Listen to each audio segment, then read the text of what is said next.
गांव की बहू का एक टाइम, शहर की बहू का 3 टाइम का पकवान। सुमित्रा अपने इकलौते बेटे दिनेश की शादी गांव की लड़की से करती है। शादी के बाद सुमित्रा की बहू चंदा जब अपने ससुराल आती है तो देखती है पक्का घर होने के बाद भी रसोई बाहर है। अरे वाह, मेरे ससुराल में भी चूल्हे की रसोई है और वो भी खुले में। मजा आ गया। बहू, अपने शुभ कदम से इस कलश को गिराकर अंदर आ जा। अरे सुमित्रा, बहू तो तू वाकई काफी सुंदर लेकर आई है। हाँ हाँ, सुंदर होगी ही ना, आखिर पसंद किसकी है। सुमित्रा की बहू चंदा सुंदर होने के साथ साथ गुणी और संस्कारी भी थी। अब चंदा कलश गिराकर गृह प्रवेश करती है और अगले दिन चंदा सुबह जल्दी उठकर रसोई से खाना बनाने का सामान लेकर बाहर चूल्हे के पास लेकर आती है और अपनी पहली रसोई की रस्म के लिए और कई तरह के पकवान बनाती है। तभी पीछे से सुमित्रा आती है। बहू, तू उठकर अपनी रसोई की रस्म की तैयारी कर रही है और देख, मेरी नींद भी नहीं खुली। हाँ माँ जी, रसोई की पहली रस्म की तैयारी में ही लगी हुई हूँ। मैंने पुलाव, मटर पनीर, हलवा, खीर पूरी सब तैयार कर लिया है। क्या बात है बहू, इतना कुछ बनाया है तूने। तेरा पति और ससुर आते ही होंगे। चंदा बड़े ही प्यार से अपने पति, ससुर और सास को बैठाकर खाना खिलाती है। खाना खाने के बाद अशोक, दिनेश और सुमित्रा चंदा की खूब तारीफ करते हैं। अरे बड़े दिनों बाद इतना कुछ खाया है बहू, और तेरे हाथ में तो बहुत स्वाद है। हाँ चंदा, खाना तुमने वाकई बहुत स्वादिष्ट बनाया है। क्यों माँ? हाँ हाँ, अब बीवी के हाथों का खाना खाकर माँ के हाथों का खाना तो भूल ही जाएगा तू, क्यों? है ना? अच्छा, ये सब छोड़ो बहू, थोड़ा सा सब्जी, हलवा, खीर पूरी, पुलाव निकाल कर मुझे दे दे। मैं जरा अपनी बहन उर्मिला को दे आती हूँ। अपनी सास के कहने पर चंदा भी अपनी पहली रसोई में बनाया खाना निकाल कर अपनी सास सुमित्रा को देती है और सुमित्रा अपनी सौतेली बहन उर्मिला को वो खाना देने पहुंचती है, जहां वो देखती है टेबल पर बैठकर सब नाश्ता कर रही है। अरे अरे, सुबह सुबह कैसे आना हुआ? वो मैं आपको अपनी बहू की पहली रसोई में बनाया पकवान देने आई थी। मेरी बहू ने बेहद ही स्वादिष्ट खाना बनाया है, खाकर बताना कैसा बना है।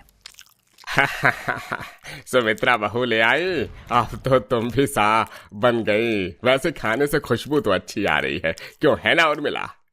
हाँ हाँ भाई साहब, दिनेश की शादी तो करनी ही थी और गांव से बहू लेकर आई हूँ। जितनी गुणी और संस्कारी है उतनी ही सुंदर भी, और खाना भी बहुत अच्छा बनाती है।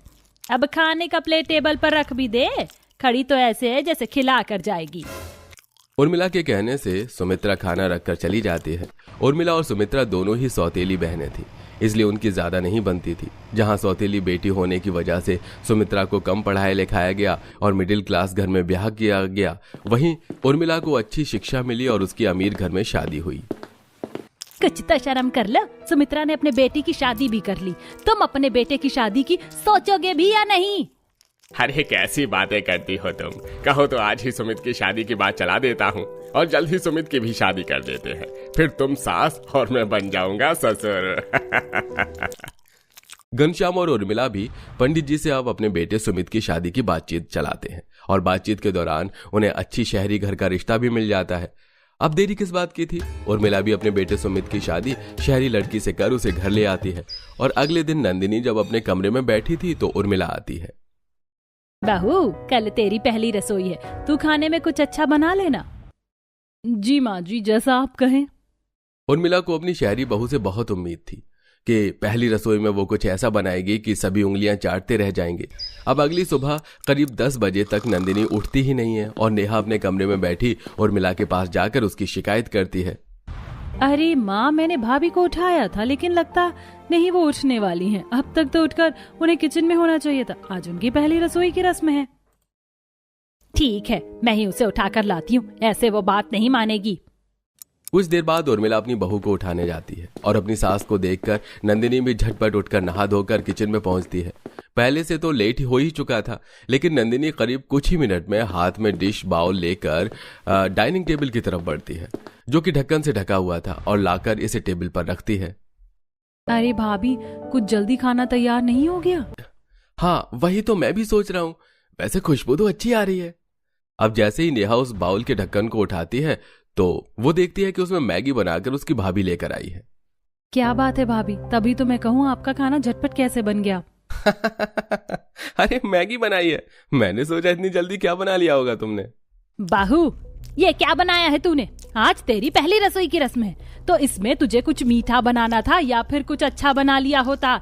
पनीर पुलाव, पालक पनीर, चाप, कुछ भी बना लेती।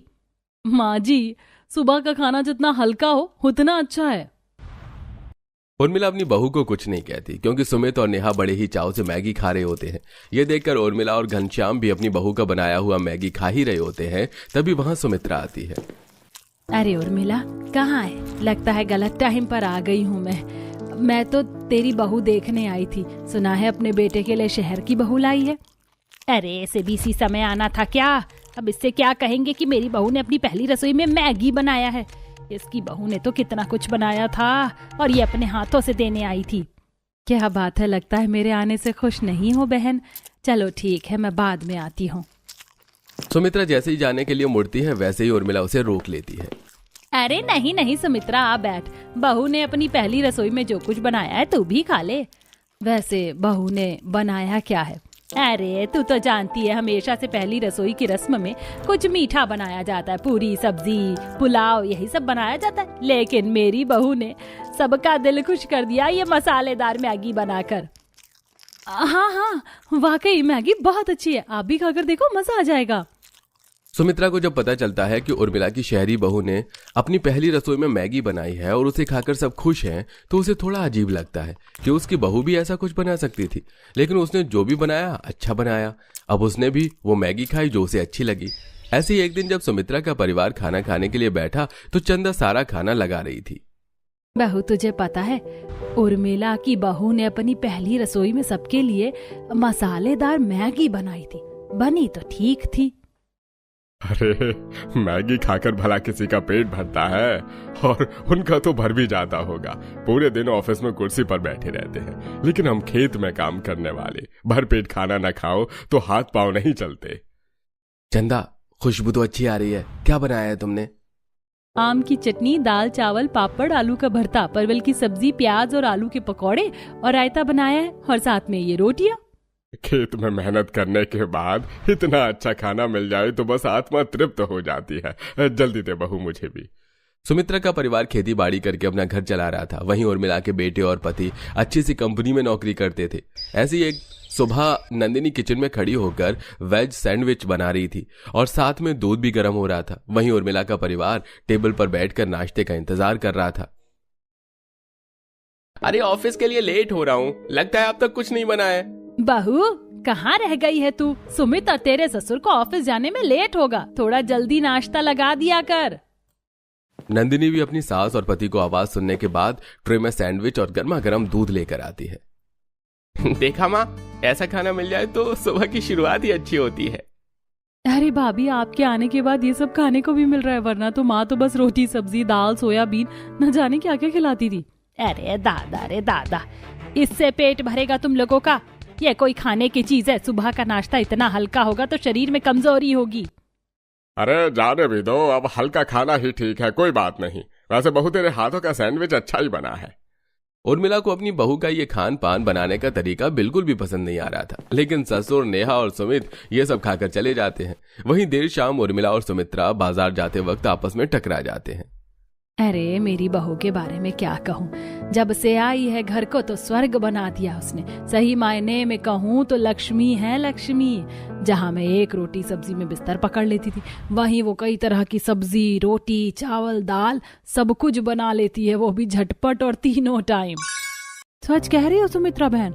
सच कहूँ तो तुम्हारी रसोई बाहर है और तुम्हारी बहू को चूल्हे पर खाना बनाना पड़ता है, फिर भी वो झटपट काम करती है और इतना कुछ तैयार भी कर लेती है। शकुंतला, तुझे पता है मेरी बहू जब से आई है तब से तरह तरह की चीजें बनाती रहती है। सुबह के नाश्ते में पोहा, सैंडविच, ब्रेड, समोसा ये सब बनाकर हमें खिलाती है। अरे आखिर तेरी बहू है भी तो शहर की, तो खाना भी उसी हिसाब से बनाती है। और सुमित्रा बहन की बातें सुनकर तो ऐसा ही लग रहा है कि गांव की बहू जैसे सुमित्रा को चाहिए थी वैसी मिली भी है, ढेर सारा खाना पकाने वाली। इतना बोलकर शकुंतला और उर्मिला हंसने लगते हैं, लेकिन सुमित्रा को यह अच्छा नहीं लगता। समय बीत रहा था, जहां एक तरफ सुमित्रा अपनी बहू के ज्यादा खाना बना लेने से कभी कभी अपना सिर पकड़ लेती थी, वहीं उर्मिला अपनी बहू के खाने की वैरायटी में कमी करने की वजह से परेशान थी। और आज भी वो किचन में खड़ी होकर मटर पुलाव बना रही थी। कुछ देर बाद वो सबके लिए टेबल पर खाना लगाती है। बहू, रात के खाने में ये खाएंगे हम लोग। मटर चावल कौन खाता है? इसके साथ सब्जी, दाल, सांभर, राजमा, छोले कुछ तो बना लिया होता। अरे भाभी, अगर रायता बनाया है तो वही ले आओ। मटर चावल और रायता खाने का मजा ही कुछ और है।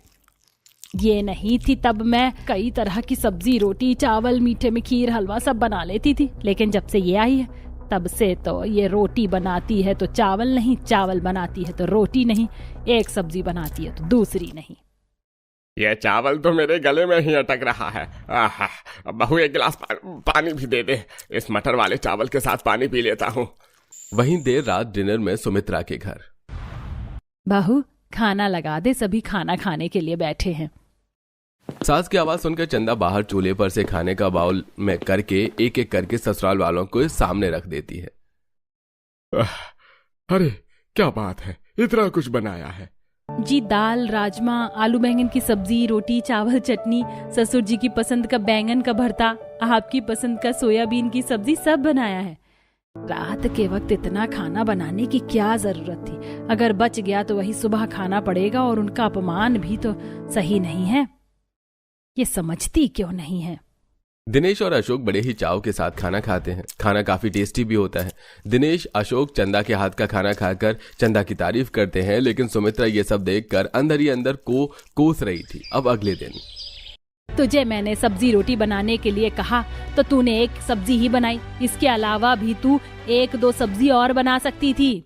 माँ जी, खाना बर्बाद होने से अच्छा है कि एक वक्त पर खाना खत्म हो जाए, वो अच्छा है। दोबारा फिर मैं बना दूंगी, 3 टाइम तो खाना बनता ही है। हाँ, बहुत ठीक कह रही हो। 3 टाइम खाना तो बनता ही है, तो 1 टाइम का खाना थोड़ा कम बने तो अच्छा है। ये खाना कम नहीं, बल्कि जानबूझकर इतना बनाती है कि ज्यादा मेहनत ना करनी पड़े। अरे अपने ससुराल वालों के बारे में कुछ तो सोच लेती। माँ, चंदा अब तक उठी नहीं है क्या? चंदा बहू, कहाँ है तू? खाना नहीं बनाएगी? तेरा पति और ससुर खेत के लिए निकलेंगे, उनके लिए खाना तैयार कर दे। सुमित्रा अपनी बहू को आवाज लगाकर बुलाती है। चंदा भी अब चूल्हे पर बचा हुआ रात का खाना गर्म करके सबको खिलाती है। लगता है रात में ज्यादा खाना बना लिया था बहू। गर्म करने पर यह खाना खराब हो गया है। कोई बात नहीं, हम दोपहर में खाना खाने आएंगे, तभी खाना खा लेंगे। हाँ, ये खाना खराब हो गया है, इसे हटा दो। सुमित्रा अपने पति और बेटे के जाने के बाद चंदा पर बरस पड़ती है। तुझे कितनी बार कहा है, इतना बना कि वो खाना बचे ही ना। तुझे मैं 10 तरह का खाना बनाने से मना नहीं करती, लेकिन तू खाना इतना बना लेती है कि कभी कभी वो खाना हमें दोबारा बासी खाना पड़ता है। माँ जी, लेकिन कभी कभी भूख भी तो ज्यादा लगती है, कभी बचता है और कभी नहीं। बहू, तू एक काम कर, खाना उतना ही बना जितना एक वक्त में खत्म हो जाए, और इतनी सब्जी बनाने की भी कोई जरूरत नहीं है। 2 सब्जी बना लिया कर, बाकी रोटी चावल तो तू बनाती ही है साथ में। सुमित्रा अपनी बहू को समझा कर परेशान हो गई थी, लेकिन चंदा को कोई फर्क नहीं पड़ रहा था। वहीं दूसरी तरफ नंदिनी, जो 3 टाइम खाना बना रही थी, वो चंदा के 1 टाइम के बराबर भी नहीं था। और ऐसे ही 1 महीना बीत जाता है। सोफे पर बैठी उर्मिला अपनी बहू को डांट रही थी। मुझे लगा था कि कुछ समय बाद तुझ में सुधार आएगा, लेकिन नहीं बहू, आज भी तेरा ससुर और पति चाय नाश्ते में ब्रेड बिस्कुट खाकर गए हैं। माँ जी, इसमें बुराई क्या है? दोपहर में फ्राइड राइस, मटर पुलाव, खिचड़ी, ये सब तो मैं बना देती हूँ। रात के खाने में भी सब्जी रोटी, कढ़ी चावल, दाल चावल, राजमा, छोले, पनीर, ये सब बनता ही है। बहू, कभी कभी एक सब्जी के साथ 2-3 सब्जी और बन जाए तो कोई दिक्कत परेशानी तो नहीं। मुझे तो लगता है सुमित्रा की बहू जितना खाना 1 टाइम में बनाती होगी, उतना तो 3 टाइम में भी नहीं बनाती। आपके कहने का मतलब क्या है कि मैं खाना ही नहीं बनाती? खाना पीना तो तू सब बनाती है, लेकिन जितनी जरूरत है उतना नहीं। या तो खाना समय से पहले खत्म हो जाता है, या किसी का पेट नहीं भरता। जहां सुमित्रा अपनी बहू से चंदा के कई तरह की सब्जी रोटी चावल एक साथ बना लेने से परेशान थी, वहीं उर्मिला अपनी बहू को कह कर थक गई थी कि वो रोटी चावल के साथ कई तरह की सब्जियां बना ले। मीठे में कभी कभार हलवा खीर बना ले, लेकिन चंदा और ना ही नंदिनी को अपने सास की बातों से फर्क पड़ रहा था। वहीं शाम को पार्क में घूमते हुए सुमित्रा और उर्मिला एक दूसरे से टकरा जाती हैं। अरे विमला, आज दोपहर में मेरी बहू ने राजमा, दाल, छोले, रायता, चटनी, चावल, रोटी ये सब बनाया था। बस थोड़ा ज्यादा खा लिया तो सोचा पार्क में टहलने आ जाओ। बहू हो तो ऐसी, वैसे सच कहूँ सुमित्रा, जब से तेरी बहू आई तब से तो तुझे सिर्फ आराम ही आराम है। सुमित्रा की बातें सुनकर उर्मिला भी अब अपनी पड़ोसन को तेज तेज आवाज में सुमित्रा को सुनाते हुए कहती है, अरे शकुंतला, तुझे पता है मेरी बहू तो तीनों टाइम इतना कुछ बना देती कि मुझे तो अब बस चटपटा खाने की आदत हो गई। तरह तरह का खाना बनाती रहती और मेरा मन भी बहू के हाथों का अच्छा अच्छा खाना खाकर बस पूछो मत कैसा हो गया है। हाँ, मैं तेरी बहू को देखती हूँ तीनों टाइम खाना बनाकर तुझे अपने हाथों से खिलाती है। सच कहूँ तो तेरी बहू है बहुत कामकाजू, लेकिन मेरी बहू का मुकाबला कोई कर ले ये हो ही नहीं सकता। दोनों ही अपनी बहू से परेशान थी, लेकिन बहुओं की ऐसी तारीफ करती कि आस पड़ोस वाली औरतें भी उनकी तरह बहू की इच्छा रखने लगी थी। एक रोज नंदिनी और चंदा दोनों बाजार में आपस में टकरा जाते हैं।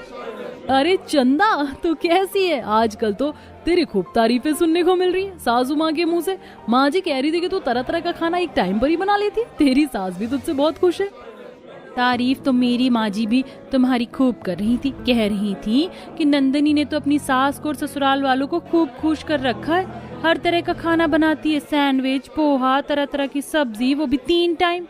मेरी सास और मेरी तारीफ, ये हो ही नहीं सकता, क्योंकि मेरी सास को तो इस बात की दिक्कत है कि मैं 3 टाइम जो खाना बनाती हूँ वो तेरे 1 टाइम के बराबर भी नहीं होता।